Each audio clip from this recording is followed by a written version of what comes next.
Bene data bakundwa b'umwami Yesu Kristo, mwese abakurikira izi nyigisho tubahaye ikaze mu biganiro bya Saveur Divine. Ibi biganiro mu bitegurirwa n'abavugabutumwa bwiza batandukanye, akaba ari umuhamagaro ugendera ku ijambo ry'Imana byanditse mu gitabo cy'ubutumwa bwiza uko bwanditswe na Matayo ibice 24 umurongo wa 14. Kandi ubutumwa bwiza bw'ubwami buzigishwa mu isi yose ngo bube ubuhamya bwo guhamiriza amahanga yose, nibwo imperuka izahera ko ize. Ibi biganiro mubikurikira ku channel ya YouTube yitwa Saveur Divine. Tubifurije kugubwa neza. Imana Data ari nayo So ibaha umugisha.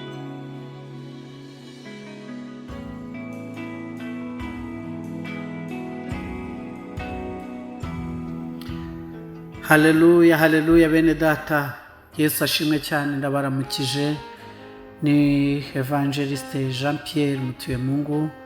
Mbifurije umugisha w'Imana kandi mboneyeho kubifuriza Noheli nziza n'umwaka mushya w'ibihumbi 2022 uzababera umugisha, uzababera wo kurindwa n'Imana, kandi Imana izasoze kwifuza kwanyu kose kwiza mu izina rya Yesu.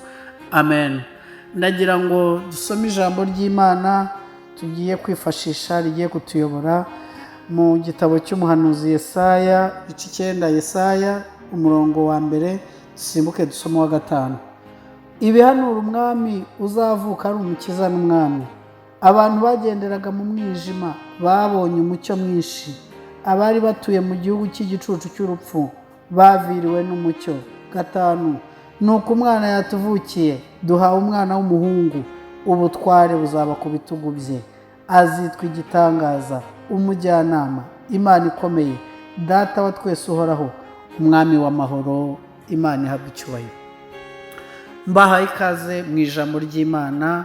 Imana itunezeze, rifite insanganyamatsiko ivuga ngo Yesu azitwa umujyanama. Yesu ni umujyanama. Imana ihabwe icyubahiro.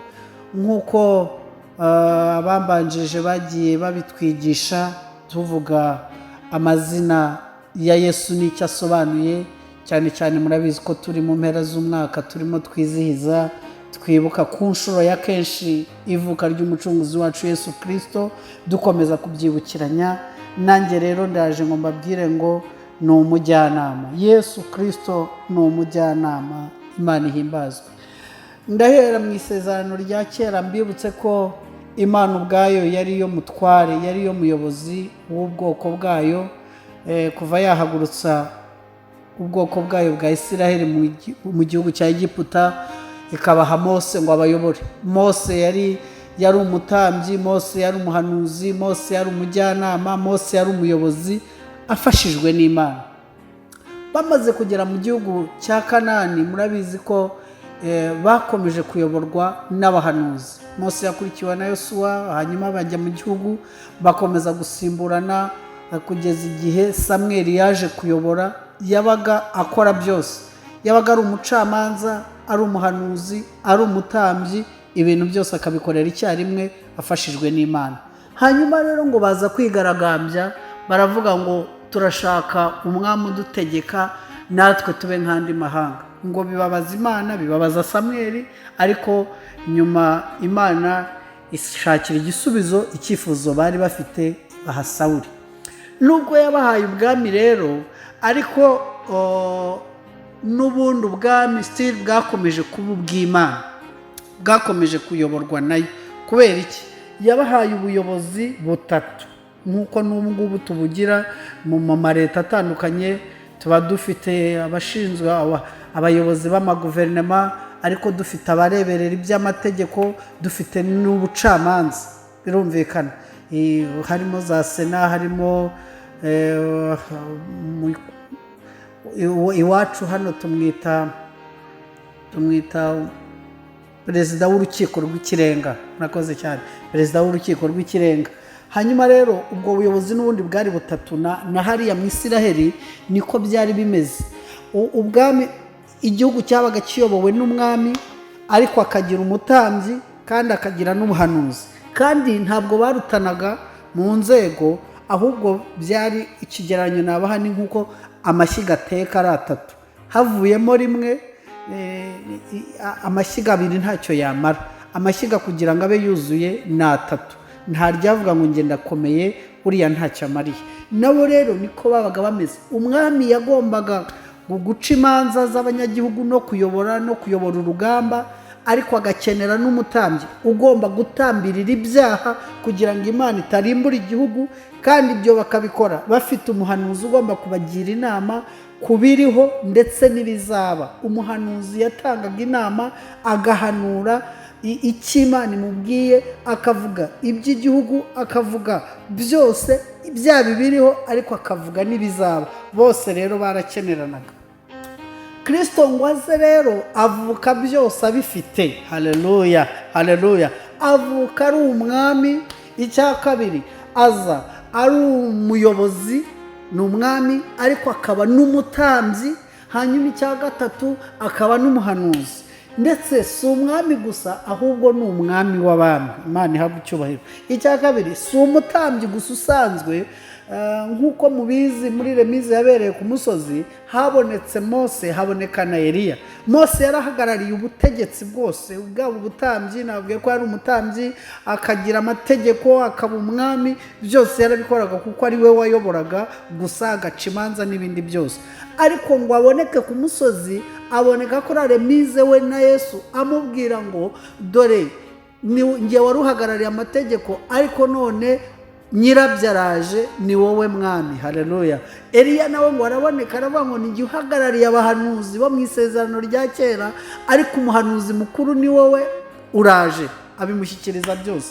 Hanyuma ngo Yesu nawe aze, ngo yemera kuba byose, aba umutambyi kandi utinjizwa ahera cyane n'amaraso y'intama cyangwa y'ihene, oya, ahubwo amaraso yo mu bugingo bwe. Haleluya. Amaraso yo mu mutima we niyo yamennye kugira ngo abe umutambyi udutambirira. N'ubu ahora adutambirira ari iburyo bw'Imana. Tumuhe icyubahiro umwami wacu, ahimbazwe iteka ryose. Hanyuma rero akaba ari nawe mujyanama. Imana ihabwe icyubahiro. Uyu munsi dukenera abajyanama iyo tugiye kubaka inzu, ariko tugakenera abazi iby'ubwubatsi. Iyo tugiye kwivuza dukenera abatugira inama ariko bizi iby'ubuganga. Buri cyiciro cyose dukeneramo umujyanama. Hanyuma ntawe ubuzi byose wagufasha muri byose, ariko Kristo niwe mujyanama kuko azi ibya none akamenya n'ahazaza. Niwe ujya inama z'ukuri. Hari igihe abantu bakugira inama ariko bakakugira inama kuri kimwe, cyangwa wazasanga ugasanga bakugira inama ariko zitari zo. Kristo rero aje ahamagaye abarushye n'abaremerewe, ndetse arongera arideklara, aravuga ngo ni jyewe mucamanza w'abapfakazi, ni jyewe ubabera umutware aho abagabo babo batari, ndetse ni nanjye ubera imfubyi umubyeyi, nkazibera se, nkazibera umujyanama, abatagira shinge na rugero, ndetse n'abakomeye bankeneye ni njye ubagira inama, ni njye ubabwira ibiriho ndetse n'ibizaza. Haleluya. Kristo niwe nyiri inama nzima kandi niwe nyiri ubwenge. Ndashaka kubabwira ko ari we gitangaza, ari we Mana ikomeye, ndetse niba ukeneye inama nziza ku by'ubuzima bwa none n'ubuzaza nabwo, gisha inama Kristo. Akugira inama akoresheje ijambo rye, ari ryo dusanga muri Bibiliya. Akugira inama akoresheje ijwi, akagusanga. Niba ukeneye uwo muzabana, niba ukeneye iby'akazi, niba ukeneye kugisha inama, akoresha ijwi. Ashobora kugusanga, ashobora kugutumaho, ashobora kukunyuramo mu nzozi. Afite inzira nyinshi avuganiramo n'umugisha inama. Ni umwungeri utayobya, niwe mwungeri mwiza uzakujyana akakugeza ku byo wifuza, ukagira success mu buzima kandi iticuzwa. Haleluya. Uzagira umugisha kandi uzagira ubuzima ariko buticuzwa. Niba ushaka inama nzima kandi utagombye kwishyura ibihembo byinshi, ahubwo kujyana umutima umenetse uciye bugufi, shaka Kristo. Niwe mujyanama mwiza. Nkwifurije kwakira umujyanama kandi nkwifurije kubana n'umwungeri mwiza utayobya. Nkwifurije umwaka mushya muhire wo kuyoborwa n'Imana. Imana iguhe umugisha mu izina rya Kristo umwami n'umukiza. Amen. Amen.